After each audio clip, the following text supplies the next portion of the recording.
حضرت ابراہیم مہمان نواز بڑے تھے، سخی بڑے تھے۔ حضرت ابراہیم علیہ السلام کے بارے میں نبی پاک صلی اللہ تعالی علیہ وسلم نے فرمایا، سب سے پہلے جس بندے نے کسی کی مہمان نوازی کی تھی نا، وہ حضرت ابراہیم علیہ السلام ہے۔ اس کا ایک معنی علماء نے یہ بھی اس حدیث کا بیان کیا کہ جس نے سونی کر کے، مسجع کر کے، خوبصورت کر کے، تیار کر کے، عزت کے ساتھ، آنر کے ساتھ کسی مہمان کو سب سے پہلے کسی نے اس اہتمام سے کھانا کھلایا، وہ حضرت ابراہیم علیہ السلام ہے۔ زبردست مہمان نواز تھے، زبردست۔ اپنے گھر کے 4 دروازے بنائے ہوئے تھے، 4، اور فرماتے تھے میری خواہش ہے کہ چاروں طرف سے مہمان آئیں، روٹیاں پکتی رہیں، دنیا کھاتی رہے، دنیا آوے کھا کھا جاوے، راضی ہوئے بلا، آئیں لوگ کھائیں، یہ میری خواہش ہے۔ روٹی کھلاؤ، روٹی کھلاؤ، روٹی کھلاؤ، لنگر کھلاؤ۔ حضور صلی اللہ علیہ وسلم سے پوچھا گیا، یا رسول اللہ بہترین مسلمان کون ہے؟ تو حضور نے فرمایا جو سلام لینے میں پہل کرے اور کھانا زیادہ کھلائے، کھانا کھلائے، جو جس کا مزاج ہو کھانا کھلانے کا، طبیعت ہو کھانا کھلانے۔ حضرت ابراہیم علیہ السلام اتنی مہمان نوازی کرتے کہ نبی پاک صلی اللہ علیہ وسلم نے فرمایا، یہ ترغیب و ترہیب میں موجود ہے۔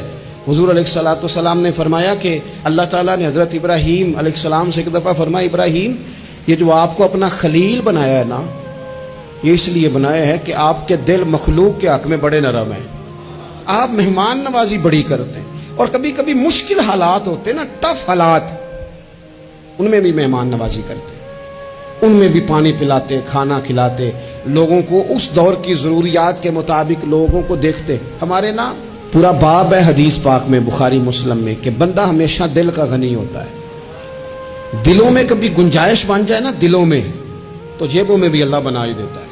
اپنے دلوں میں گنجائش بنائیں لوگوں کے لیے، اپنی طبیعتوں میں گنجائش۔ ہماری طبیعتوں میں گنجائش نہیں ہوتی، اللہ تعالیٰ بعض بندوں کو نواز دیتا ہے، انہیں چاہیے کہ وہ گنجائش رکھے، کشادہ کریں اپنے دل کو، سینے کو۔ حضرت ابراہیم علیہ السلام نے نا ایک دفعہ قحط ہو گیا تھا، تو مہمان تو اب آئے بیٹھے تھے، بلکہ ان دنوں میں مہمان زیادہ بڑھ جاتے ہیں، کئی دفعہ زیادہ لوگ آ جاتے ہیں۔ اب وہ قحط کا زمانہ تھا، بہت ساری جگہوں پہ فصل ہی نہیں تھی، اناج ہی نہیں تھا، تو مہمان زیادہ ہو گئے۔ اب حضرت سارہ جناب ہاجرہ گھر میں موجود ہے اور لوگوں کی لائنیں لگی ہوئی ہیں۔ حضرت ابراہیم علیہ السلام کا مصر میں ایک دوست تھا، حضرت حکیم الامت نے اس کو لکھا ہے، آپ نے نا اس کو کچھ سامان بھیجا، بوریاں بھیجی، فرمایا یار تیرے پاس گندم ہے تو ذرا گندم کی بھر دے بوریاں، مہمان بڑے آ گئے ہیں، روٹی کھلانی ہے لوگوں کو۔ حضرت ابراہیم نے وہ چند بوریاں اپنے اس مصری دوست کی طرف بھیجیں کہ گندم کی بھر دو، مہمان زیادہ آ گئے ہیں تو یہاں تو قحط ہے۔ اب وہاں جب گئے لینے کے لیے خدام اونٹ لے کے، بوریاں لے کے، تو اس نے کہا جی غلہ تو یہاں بھی ختم ہو گیا، اب یہ خالی بوریاں لے کے واپس آ رہے ہیں۔ اب ان جانے والے خدام کو بھی پتا تھا، جو قریب رہنے والے ہوتے ہیں وہ خانقاہوں کے، آستانوں کے، مدارس کے، مراکز کے مزاج سے بھی آگاہ ہو جاتے ہیں۔ ان کو پتا تھا کہ اب مہمان تو بیٹھے ہیں، 20 درجنوں، سینکڑوں، تو سب کو پتا ہے کہ بھئی گندم آ رہی ہے، مصر سے آنا ہے تو کھانا ملنا ہے۔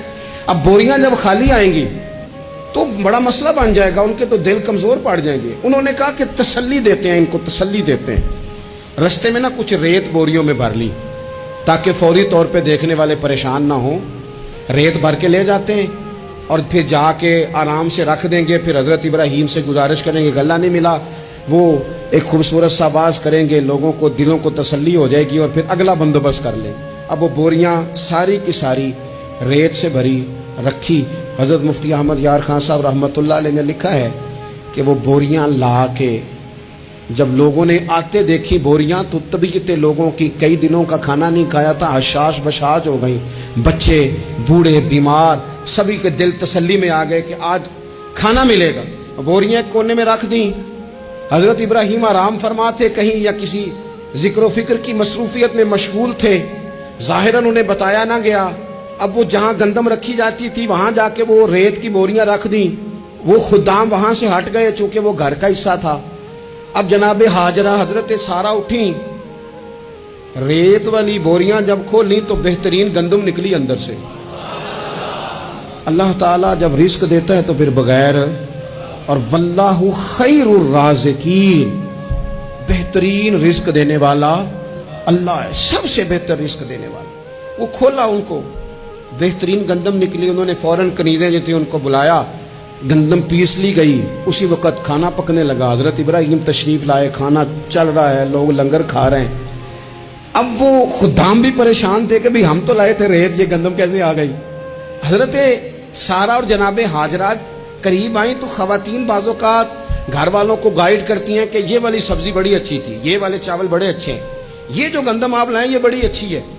تو وہ تھوڑی سی گندم ہاتھ میں پکڑی جناب ہاجرہ نے, جناب سارہ نے, حضرت ابراہیم کے سامنے کر کے کہا یہ جو آپ کا مصری یار ہے نا, یہ جو مصری یار نے گندم بھیجی ہے نا, مصری یار نے, کیا بات ہے, خوشبو بھی اعلیٰ ہے, پکانے میں بھی اچھی ہے, 2 لقمے روٹی کے چکے ہیں, ذائقہ بھی کمال ہے, یہ جو آپ کا مصری یار ہے. حضرت ابراہیم کہنے لگے چپ کر جا, یہ مصری یار نے نہیں بھیجی, یہ میرے عرشی یار نے بھیجی ہے. واتخذ اللہ ابراہیم خلیلا, وہ جس نے کہا ہے نا ہم نے ابراہیم کو گہرا دوست بنا لیا ہے, یہ اس نے بھیجی ہیں. اس کو پتا تھا کہ جناب خلیل نے کوئی ذات کے لیے نہیں منگائی, اسی کی مخلوق کے لیے منگائی ہے, تو یہ عرشی یار نے بھیجی ہے, عرشی یار نے. اور فرمایا جب عرشی یار بھیجے تو پھر کسی قسم کی کوئی کمزوری باقی رہتی نہیں ہے.